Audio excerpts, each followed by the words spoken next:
Hello students welcome to my SM studio channel. तो आजिर भिडिओत মই তোমালোকৰ ক্লাস 7 যেটো তোমালোকৰ সায়েন্স কিতাপ আছিল আমাৰ বিজ্ঞান আমাৰ বিজ্ঞান অৰ্থাৎ আমাৰ বিজ্ঞান ঠিক আছে তোমালোকৰ পাৰ্ট 1 সপ্তম শ্ৰেণীৰ বাবে ঠিক আছে প্ৰথম ভাগত তোমালোকৰ এটো তাত তোমালোকৰ চেপ্টাৰ নাম্বাৰ 5 ঠিক আছে কোষৰ অৱস্থাৰ বৃদ্ধি আৰু পৰিৱৰ্তন ঠিক আছে তোমালোকক মই আজি এই চেপ্টাৰটোৰ ভিতৰত যিবোৰ ভিতৰুৱা কোৱেশ্চন আছে এইবোৰ আলোচনা কৰি দিম আৰু তোমালোকৰ যিবোৰ পাঠ ভিত্তিক কোৱেশ্চন আছে তোমালোকক মই আলোচনা কৰাই দিম ঠিক আছে তোমালোকক ইংলিশ মিডিয়াম এসএস মিডিয়াম বহুত মিডিয়ামত আলোচনা কৰাই দিম তোমালোকে জাস্ট কমেন্ট কৰা যে স্যাৰ আমাক কোনটো মিডিয়ামত তোমালোকক লাগে তোমালোকে কমেন্ট কৰিবা ঠিক আছে মই তোমালোকক দুইটা মিডিয়ামতে আলোচনা কৰাই দিম তোমালোকে এটা কাম কৰা তোমালোকে যদি এতিয়ালৈকে মোৰ চেনেলটো সাবস্ক্ৰাইব কৰা নাই তোমালোকে সাবস্ক্ৰাইব কৰিবা আৰু ভিডিওটো লাইক কৰি দিবা ঠিক আছে তোমালোকে যিসকল ষ্টুডেন্ট মোৰ চেনেলটো আজি প্ৰথমবাৰৰ বাবে তোমালোকক মই অনুগ্ৰহ কৰি কৈছো তোমালোকে চেনেলটো সাবস্ক্ৰাইব কৰিবা দে ঠিক আছে তোমালোকক ইয়াতে প্ৰথম কোৱেশ্চন কি দিছে শুদ্ধ উত্তৰৰ গোলটো সম্পূৰ্ণকৈ পূৰ কৰা ইয়াতে আমাক প্ৰথম কোৱেশ্চন কি দিছে যে অনুপ আৰু ইকবাল দুয়োৰে বয়স প্ৰায় 12 বছৰ অনুপৰ মাত্ৰ গভীৰ আৰু ভঙা ধৰণৰ হ'বলৈ আৰম্ভ কৰিছে আনহাতে ইকবালৰ মাত্ৰ এতিয়া হলনি হোৱা নাই ইয়াৰ শুদ্ধ ব্যাখ্যা কি হ'ব তোমালোকক চাৰিটা অপচন দিছে ঠিক আছে তোমালোকৰ ইয়াতে শুদ্ধ উত্তৰ কি মই তোমালোকক আলোচনা কৰাই দিম তোমালোকে ভিডিওটো সম্পূৰ্ণকৈ দেখিবা আৰু যদি তোমালোকে এতিয়ালৈকে চেনেলটো সাবস্ক্ৰাইব কৰা নাই সাবস্ক্ৰাইব কৰিবা আৰু তোমালোকে ভিডিওটো স্কিপ নকৰাকৈ সম্পূৰ্ণকৈ চাই থাকা মই তোমালোকক এই সকলোবোৰ কোৱেশ্চনৰ উত্তৰ আলোচনা কৰাই দিম আৰু ভিতৰুৱা যিবোৰ কোৱেশ্চন আছে এডিশনাল কোৱেশ্চন অতিৰিক্ত কোৱেশ্চনবোৰ মই তোমালোকক আলোচনা কৰাই দিম ঠিক আছে প্ৰথমতে আমাক কি কোৱেশ্চন দিছে শুদ্ধ উত্তৰৰ গোলটো সম্পূৰ্ণকৈ পূৰ কৰা কোৱেশ্চন নম্বৰ 1 দিছে আমাক অনুপ আৰু ইকবাল দুয়োৰে বয়স প্ৰায় 12 বছৰ অনুপৰ মাত্ৰ গভীৰ আৰু ভঙা ধৰণৰ হ'বলৈ আৰম্ভ কৰিছে আনহাতে ইকবালৰ মাত্ৰ এতিয়া হলনি হোৱা নাই ইয়াৰ শুদ্ধ ব্যাখ্যা কি হ'ব প্ৰথমত আমাক প্ৰথম অপচন দিছে এই নম্বৰ অপচন অনুপ স্বাস্থ্যৱান নহয় এটোতো নহয় তাৰ পিছত বি নম্বৰ অপচন দিছে আমাক ইকবালে কেতিয়াও এই পৰিৱৰ্তনৰ অভিজ্ঞতা লাভ নকৰে এটোও নহয় সি নম্বৰ হৈছে আমাৰ শুদ্ধ অপচন ঠিক আছে বা শুদ্ধ উত্তৰ কিশোৰ কালত পৰিৱৰ্তনৰ সময় বা গতি ব্যক্তিভেদে বেলেগ হয় ঠিক আছে তাৰ পিছত আমাক সেকেন্ড কোৱেশ্চন দিছে তলৰ কোনটো লৰাৰ যৌন চৰিত্ৰ বহল নিতম্ব অপচন নম্বৰ এ দিছে আমাক বি নম্বৰ দিছে ঋতুস্ৰাৱৰ আৰম্ভণি লৰাৰ গৈছে ঠিক আছে ঋতুস্ৰাৱ হৈছে আমাৰ জেনেৰেলি মহিলা বা আমাৰ ছোৱালীসকলৰ ঠিক আছে সি নম্বৰ অপচন দিছে আমাক মুখমণ্ডলত নোমৰ বিকাশ এটো হৈছে শুদ্ধ উত্তৰ ঠিক আছে তাৰ পিছত আমাক 3 নম্বৰ কোৱেশ্চন দিছে 3 নম্বৰ কোৱেশ্চনটো তোমালোকে চোৱা যে ৰাণী এগৰাকী কিশোৰী ছোৱালী শেহতীয়াকৈ তেওঁ সঘনাই বিভ্ৰান্ত আৰু কেতিয়াবা আকাৰণতে উদাস হৈ পৰে এই আৱেগিক পৰিৱৰ্তনবোৰ ইতিবাচকভাৱে পৰিচালনা কৰিবলৈ ৰাণীয়ে কি কৰা উচিত অপচন নম্বৰ আমাক এ দিছে অকলশৰে থকা উচিত ঠিক আছে অপচন নম্বৰ এ কি দিছে আমাক অকলশৰে থকা উচিত তাৰ পিছত আমাক অপচন নম্বৰ বি দিছে আমাক অনুভৱৰ নিজৰ মাত্ৰাতে অপচন নম্বৰ বি দিছে আমাক অনুভৱৰ নিজৰ মাজতে ৰখা উচিত আৰু অপচন নম্বৰ সি2 পঢ়িবা অপচন নম্বৰ ডি তোমালোকে পঢ়িবা শুদ্ধ অপচন হৈছে অপচন নম্বৰ সি2 এইটো হৈছে শুদ্ধ উত্তৰ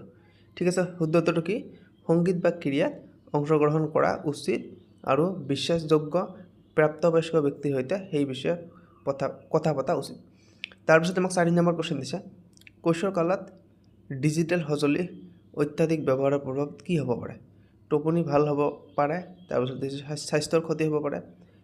অপচন নম্বৰ সি দিছে আৰু অপচন নম্বৰ ডি দিছে ইয়াত আমাৰ শুদ্ধ উত্তৰ হ'ব স্বাস্থ্যৰ ক্ষতি হ'ব পাৰে অপচন নম্বৰ বি হৈছে শুদ্ধ উত্তৰ ঠিক আছে এইটো আমাৰ শুদ্ধ উত্তৰ ইয়াৰ পিছত আমাক কোৱেশ্চন নম্বৰ 2 দিছে খালি ঠাই পূৰ কৰা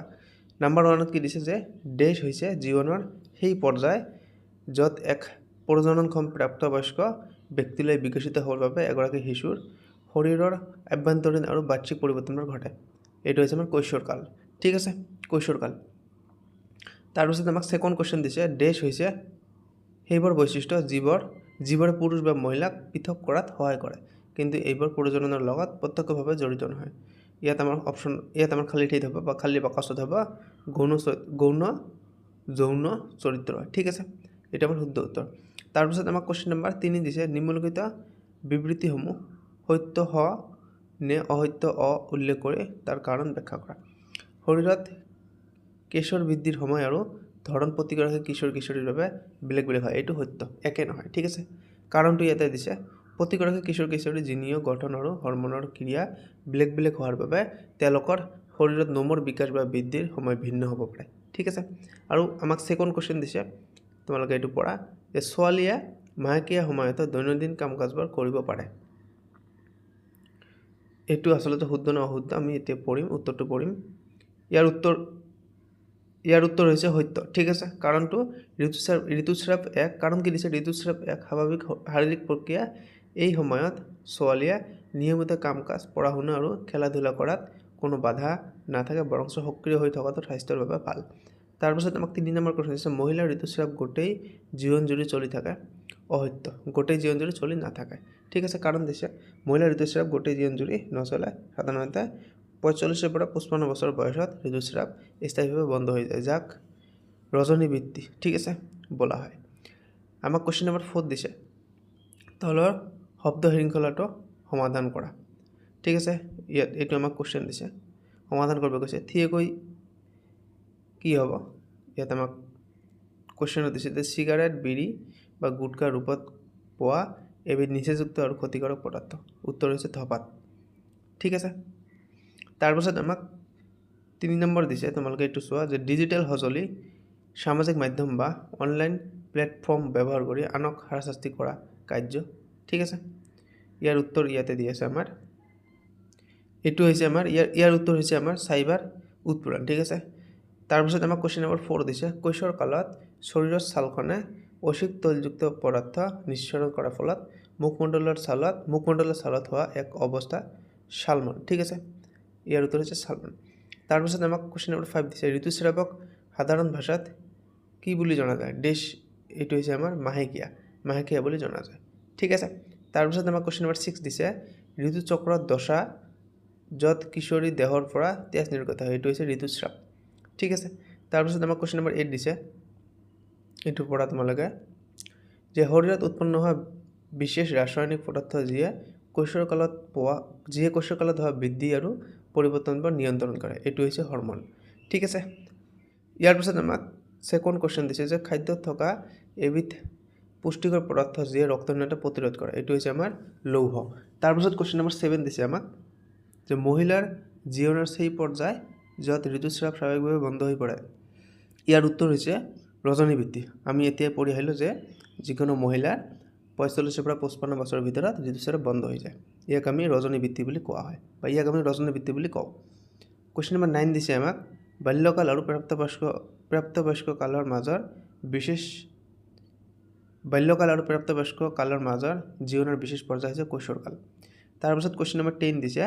যে শৰীৰৰ প্ৰজনন কৰিব পৰা প্ৰাপ্তবয়স্ক অৱস্থালৈ বিকশিত হোৱা পৰ্যায় এইটো হৈছে আমাৰ কৈশোৰকাল এইটোও কৈশোৰকাল ঠিক আছে